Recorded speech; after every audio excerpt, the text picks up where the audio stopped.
नमस्कार, मी कुमारी मधुरा यशवंत मगदूम, गाव बामणी, तालुका कागल, जिल्हा कोल्हापूर। विषय आहे शाश्वत विकासाचा आश्वासक चेहरा, अर्थातच राजे समरजितसिंहजी घाटगे। तर मित्रांनो, विषयाला हात घालण्यापूर्वी आपण आपल्या शाहूराजांच्या जीवनातील एक आशादायी किस्सा ऐकूया। चला तर मग सुरुवात करूया। एकदा एक राजा असतो। त्या राजाच्या दरबारात अनेक नोकर असतात। एकदा एका नोकराची बायको बाळंत होते। मग कोणत्याही नवऱ्याला वाटणारच ना, आपल्या बायकोला काहीतरी चांगलं खायला मिळावं, आपल्या बायकोला काहीतरी चांगलं खायला मिळावं म्हणून तिथल्याच गोदामातील धान्य चोरताना राजाच त्या नोकराला पकडतो। तो नोकर घाबरतो, आता आपल्याला मार बसणार, फटक्यांची शिक्षा मिळणार म्हणून तो खूप गडबडीत होतो। पण मित्रांनो, तसं काही झालं नाही बरं का। उलट त्याची दयनीय अवस्था पाहून राजाच्या डोळ्यातून आपोआप अश्रू येतात। राजाच त्याच्या घरी उत्तम तांदळाचे एक पोते आणि साजूक तुपाचा एक डबा पाठवून देतात। बघा तर मित्रांनो, स्वतःच्या नोकरासाठी डोळ्यातून आपोआप अश्रू येणारा हा राजा म्हणजे तिसरा कोणीही नसून आपल्या कोल्हापूर संस्थानाला लाभलेला दूरदृष्टीचा लोकोद्धारक राजा म्हणजेच छत्रपती शाहू महाराज। अखंड हिंदुस्थानला पुरोगामी विचारांचा ठेवा देणारा लोकराजा, ज्यांनी आयुष्यभर पुरोगामी आचारांचा आणि विचारांचा मेळ घालत बहुजनांचे हित पाहिले। छत्रपती शिवरायांचे जीवन हाच आपला आदर्श मानून प्रजेच्या सुख समृद्धीसाठी आपले संपूर्ण आयुष्य खर्ची घालत कोल्हापूर संस्थानांचा सर्वांगीण विकास केला। म्हणूनच कोल्हापूर हे नाव देशाच्या इतिहासात मोठ्या आदराने घेतले जाते। हे फक्त शाहूराजांच्या पुण्याईमुळेच आणि त्यांच्याच पावलावर पाऊल ठेवत शाहूंच्या आचारांचा आणि विचारांचा वारसा पुढे ज्याने आयुष्यभर यशस्वीपणे जोपासला ते म्हणजे आपले शाहू महाराजांच्या जनक घराण्यातील वंशज स्वर्गीय राजे विक्रमसिंहजी घाटगे। प्रभावी व्यक्तिमत्व, पुरोगामी विचारसरणी, अमोघ वक्तृत्व, अलौकिक व्यवस्थापकीय कौशल्य, पारदर्शक व्यवहार आणि सर्वात महत्त्वाचे म्हणजे शिस्तप्रियता, या सर्वांची एकत्रित सांगड म्हणजेच स्वर्गीय राजे विक्रमसिंहजी घाटगे।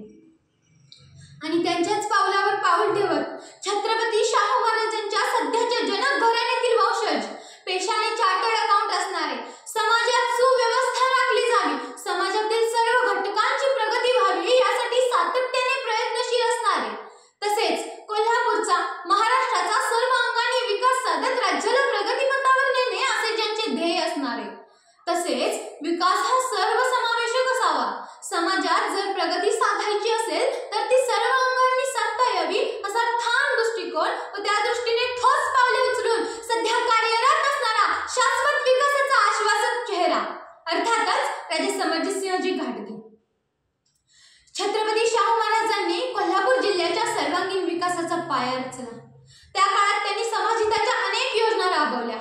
शिक्षण, शेती, कला, क्रीडा, व्यापार, सामाजिक ऐक्य यांसारख्या असंख्य बाबींचा विचार काळाच्या पुढे जाऊन करणाऱ्या छत्रपती शाहूंचा वारसा म्हणजेच घाटगे घराणे यांना आदर्श मानून समरजितसिंहजी यांची राजकारणातील वाटचाल सुरूच आहे। संत तुकोबाराय म्हणतात,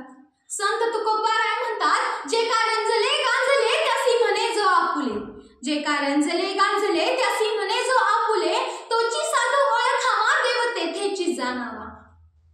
मृदुसभाह्य नवनीत तैसे सज्जनाचे चित्त, ज्यासी आपंगिता नाही त्यासी धरी जो हृदयी, ज्यासी आपंगिता नाही त्यासी धरी जो हृदयी, दया करणे जे पुत्रासी त्याची दासा आणि दासी, दया करणे जे पुत्रासी त्याची दासा आणि दासी, तुका म्हणे सांगू किती तोची भगवंताची मूर्ती, तोची भगवंताची मूर्ती।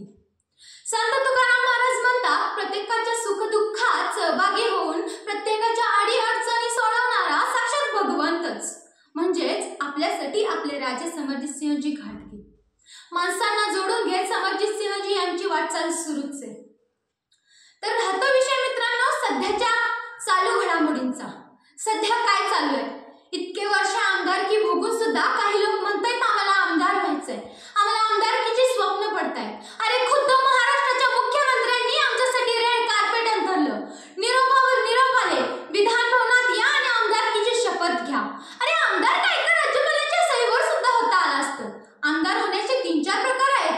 राज्यपाल कोट्यातून होता येतं, विधान परिषदेवर जाऊन होता येतं, पदवीधर मधून होता येतं आणि सर्वात खडतर मार्ग म्हणजेच विधान विधानसभा जनमानसातून निवडून येणे आणि तोच मार्ग नेमका आम्ही निवडलाय. होय, आम्हाला आमदार व्हायचंच आहे. स्वतःचं स्वप्न म्हणून नव्हे तर गरिबांच्या स्वप्नाला दाद देण्यासाठी आम्हाला आमदार व्हायचं आहे.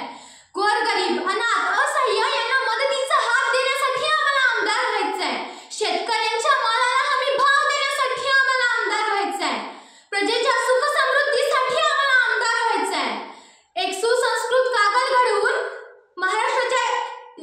महाराष्ट्राला चालना देण्यासाठी आम्हाला आमदार व्हायचं आहे. मटका, दारू, अड्डा, चरस, गांजा यांसारख्या व्यसनातून युवक पिढीला बाजूला ठेवून धाबा संस्कृती बंद करण्यासाठी आम्हाला आमदार व्हायचं आहे. एक सुसंस्कृत कागद घडवून महाराष्ट्राला चालना देण्यासाठी आम्हाला आमदार व्हायचं आहे. टक्केवारी, सावकारकी यांसारख्या प्रथा बंद करून युवकांच्या हाताला काम देण्यासाठी आम्हाला आमदार व्हायचं आहे. महिलांच्या आत्मसन्मानासाठी आम्हाला आमदार व्हायचं आहे. होय, आम्हाला आमदार व्हायचं आहे. तर दुःख पाहून शोषितांचे तो हळहळला पाहिजे. दुःख पाहून शोषितांचे तो हळहळला पाहिजे. जीवनाचा खरा अर्थ त्याला कळला पाहिजे. शिक्षणाने त्यांनी समृद्ध असावे, शांततेसाठी स्वतः बुद्ध असावे. शिक्षणाने त्यांनी समृद्ध असावे, शांततेसाठी स्वतः बुद्ध असावे. अन्यायाच्या विरुद्ध क्षत्रिय असावा, तोच नेता सर्वांना प्रिय असावा. अन्यायाची चीड आणि न्यायाविरुद्ध लढला पाहिजे. अन्यायाची चीड आणि न्यायाविरुद्ध लढला पाहिजे. असेच सर्व गुणसंपन्न समर्जित दादा आपल्याला आमदार म्हणून भेटले पाहिजे. आपल्याला आमदार म्हणून भेटले पाहिजे. दादा कर्तबगार नेता म्हणून दादा आहे तुमची ख्याती. कर्तबगार नेता म्हणून दादा आहे तुमची ख्याती. नानाविध गुणसंपन्न तुम्ही पावन करीत आहात इथली माती. नानाविध गुणसंपन्न तुम्ही पावन करीत आहात इथली माती. धन्य ते माता पिता आणि धन्य ती कागल कोल्हापुरी. धन्य ते माता पिता आणि धन्य ती कागल कोल्हापुरी. गोरगरिबांचे तुम्ही दाता, समस्या जाणून घेता सगळी. गोरगरिबांचे तुम्ही दाता, समस्या जाणून घेता सगळी. जो घेऊन येतो चिंतादारी, जो घेऊन येतो चिंतादारी, तो चिंतामुक्त होऊन जातो घरी. जो घेऊन